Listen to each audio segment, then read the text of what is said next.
இத்தனை நாள் என் ரத்தத்தை பாலா செஞ்சுக்கிட்டு இருக்கேன். வாணா வாணா வாணா வாணா, கையை வை வைன.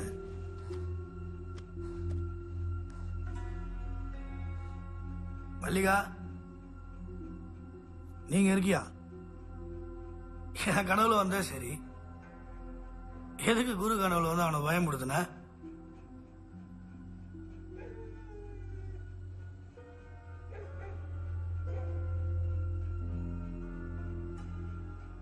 மல்லிகா, எதுவா இருந்தாலும் பேசி தீர்த்துக்கலாம், பிரச்சனையே இல்லை. ஏய், நீ யாருன்னு சொல்லு.